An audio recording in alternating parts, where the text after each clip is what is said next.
നമസ്കാരം. പ്രധാന വാർത്തകൾ.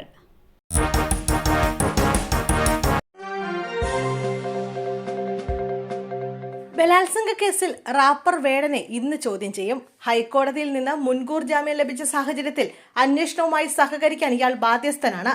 തൃക്കാക്കര പോലീസ് സ്റ്റേഷനിലെത്തി ഇന്നലെ 5.5 മണിക്കൂറോളം ചോദ്യം ചെയ്ത ശേഷമാണ് വേടനെ വിട്ടയച്ചത്. അടുത്ത 3 മണിക്കൂറിൽ കേരളത്തിൽ തകർത്തു പെയ്യും. ഈ ജില്ലകളിൽ മുന്നറിയിപ്പുമായി കേന്ദ്ര കാലാവസ്ഥാ വകുപ്പ്. അടുത്ത 3 മണിക്കൂറിൽ കേരളത്തിലെ പത്തനംതിട്ട, ആലപ്പുഴ, കോട്ടയം, ഇടുക്കി, എറണാകുളം, തൃശൂർ, പാലക്കാട് ജില്ലകളിൽ ഒറ്റപ്പെട്ട ഇടങ്ങളിൽ നേരിയ മഴയ്ക്ക് സാധ്യതയുണ്ടെന്ന് കേന്ദ്ര കാലാവസ്ഥാ വകുപ്പ് അറിയിച്ചു. അതേസമയം മാന്നാർ കടലിടുക്കിനു മുകളിലും തെക്കൻ ഒഡീഷയ്ക്കും വടക്കൻ ആന്ധ്രാപ്രദേശ് തീരത്തിന് മുകളിലായി ഉയർന്ന ലെവലിൽ ചക്രവാത ചുഴിയും നിലനിൽക്കുന്നതിനാൽ കേരളത്തിൽ അടുത്ത 5 ദിവസം ഒറ്റപ്പെട്ട ശക്തമായ മഴയ്ക്ക് സാധ്യതയെന്ന് കാലാവസ്ഥാ മുന്നറിയിപ്പ്. ഇടിമിന്നലിനും ശക്തമായ കാറ്റിനും സാധ്യതയുള്ളതായും കാലാവസ്ഥാ വകുപ്പ് അറിയിച്ചു. ആസിയ ആത്മഹത്യ ചെയ്ത കേസ് ഒതുക്കി തീർത്തു. പരാതി വലിച്ചെറിഞ്ഞു. ആലപ്പുഴ ഡിവൈഎസ്പി മധുബാബുവിനെതിരെ വീണ്ടും പരാതി. മകൾ ആസിയ ആത്മഹത്യ ചെയ്ത കേസ് ഒതുക്കി തീർത്തെന്ന് അമ്മ സെലീന ആരോപിച്ചു. പരാതി ഡിവൈഎസ്പി മധുബാബു വലിച്ചെറിഞ്ഞെന്ന് സെലീന പറഞ്ഞു. വിവാഹം കഴിഞ്ഞ 4-ാം മാസം ആസിയ ആലപ്പുഴയിലെ ഭർത്തൃവീട്ടിൽ തൂങ്ങി മരിക്കുകയായിരുന്നു. മകൾ മരിച്ചിട്ടൊരു നീതിയും ആലപ്പുഴ പോലീസ് സ്റ്റേഷനിൽ നിന്ന് എനിക്ക് ലഭിച്ചില്ല. ഞാനും എന്റെ കുടുംബക്കാരും കയറി ഇറങ്ങി നടന്നു. സ്വാഭാവിക മരണമെന്ന് പറഞ്ഞ് കേസ് എഴുതി തള്ളി. ഒന്ന് അന്വേഷിച്ചത് പോലുമില്ല.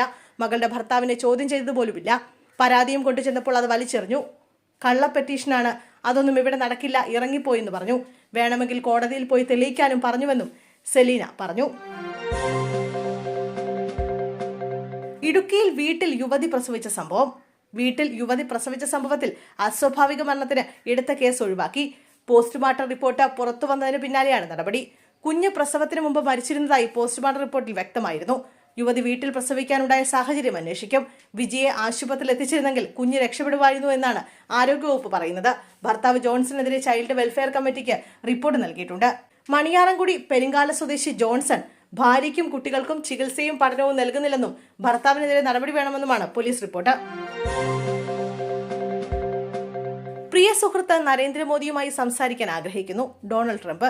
വ്യാപാര കരാറിലെ തടസ്സങ്ങൾ പരിഹരിക്കുന്നതിന് ഇന്ത്യയുമായി ചർച്ചകൾ തുടരുമെന്ന് അമേരിക്കൻ പ്രസിഡന്റ് ഡൊണാൾഡ് ട്രംപ്. ഇരു രാജ്യങ്ങൾക്കും ധാരണയിലെത്താൻ ബുദ്ധിമുട്ടുണ്ടാകില്ലെന്നും ട്രംപ് സമൂഹമാധ്യമമായ ട്രൂത്ത് സോഷ്യലിൽ കുറിച്ചു. പ്രിയ സുഹൃത്ത് മോദിയോട് സംസാരിക്കാൻ താൽപര്യമുണ്ടെന്നും ട്രംപ് പറഞ്ഞു.